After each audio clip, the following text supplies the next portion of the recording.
நேயர்களுக்கு வணக்கம். நீங்களும் ஜோதிடர் ஆகலாம். இந்த நிகழ்ச்சியில பகுதியில இருக்கும். ஜோதிடத் துறையில நீங்கள் புதியவர்களா இருந்தாலும் சரி, அல்லது ஜோதிடம் கத்துட்டு இருந்தவங்களா இருந்தாலும் சரி, இந்த வீடியோ உங்களுக்கு முழுமையா பயனுள்ளதா இருக்கும் அப்படிங்கிறத நான் உறுதியா சொல்லிக்கிறேன். எந்த ஒரு ஜாதகத்த பார்த்தாலும் என்ன சொல்றதுன்னு தெரியாம தல சுத்துதா? அப்படின்னா இந்த வீடியோவ ஸ்கிப் பண்ணாம பாருங்க. சில விஷயம் உங்களுக்கு முன்னாடியே தெரிஞ்சிருக்கலாம். சில விஷயம் உங்களுக்கு தெரியாமலும் இருக்கலாம். அதாவது ஜோதிடத்த பொறுத்தவரைக்கும், ஒருத்தருக்கு தெரிஞ்ச ஒரு விஷயம் அடுத்தவருக்கு தெரியாது. அடுத்தவங்களுக்கு தெரிஞ்ச விஷயம் உங்களுக்கு தெரியாம இருக்கலாம். அதனால நமக்கு மட்டும் தான் புரிய மாட்டேங்குது. நமக்கு மட்டும் தான் ஜோதிடம் வரமாட்டேங்குது அப்படிங்கிற எண்ணத்தை எல்லாம் கைவிட்டுருங்க. ஜோதிடத்துல சில முக்கியமான பிரிவுகள் இருக்கு. அத பத்தி எல்லாம் தொடர்ந்து பார்க்கலாம். இப்ப என்ன செஞ்சா நமக்கு ஜோதிடம் நல்லா வரும் அப்படிங்கிறத முதல்ல தெரிஞ்சுக்கிட்டு அதுக்கப்புறம் வகுப்புக்குள்ள போலாம். ஜோதிடத்துக்கு காரகத்துவமா இருக்கக்கூடிய கிரகம் எது அப்படின்னா புதன் தான். ஜோதிடத்துல வாக்கு பலிதம் அப்படிங்கிறது ரொம்பவே முக்கியம்.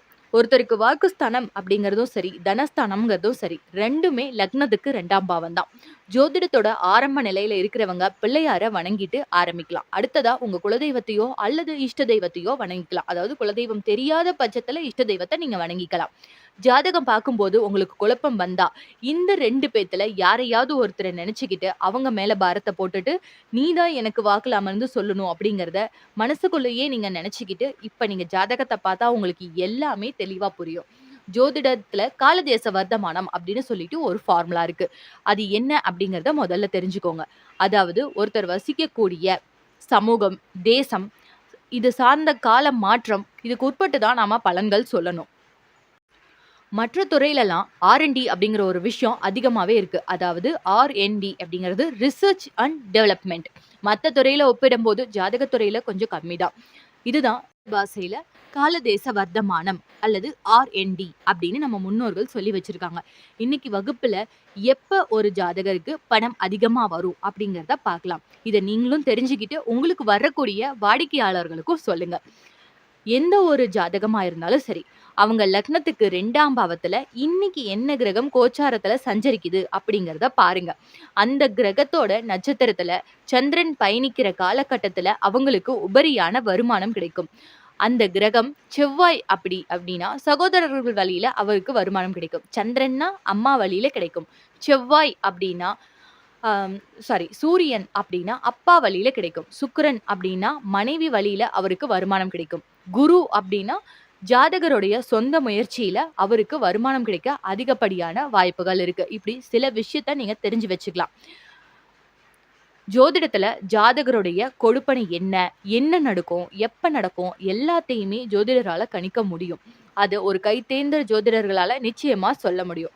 ஆனாலும் ஜாதகருடைய கேள்விதான் அதுக்கு பலன் சொல்ல வைக்கக்கூடிய ஒரு முக்கியமான விஷயம். கேள்வியே இல்லாம ஜோசியரா பதில் சொல்லணும் அப்படின்னு எதிர்பார்த்தா ஜோதிடம் அவங்களுக்கு சப்போர்ட் பண்ணாது.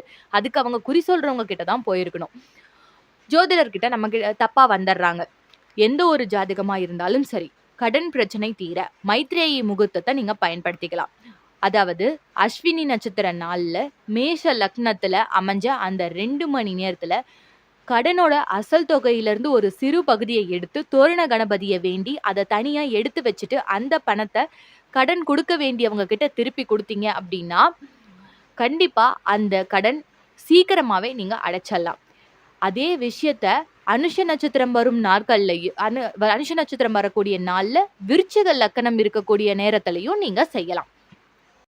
இது எல்லாமே பரிகார சூட்சமங்கள் தான். உங்களுக்கு ஜோதிடத்துல கேள்விகள் இருந்தா கமெண்ட் பாக்ஸ்ல சொல்லுங்க. சீக்கிரமாவே பதில் கொடுத்துருவோம். கேள்விகளை பொறுத்து தனித்தனியா வீடியோவாவும் போடலாம். தொடர்ந்து அடுத்த பகுதியில இதோட தொடர்ச்சியை பார்க்கலாம். நீங்க வேகமா போலாமா இல்லது நம்ம மெதுவா போலாமா அப்படிங்கறது எல்லாமே நீங்க கமெண்ட் பாக்ஸ்ல சொல்லுங்க. நன்றி.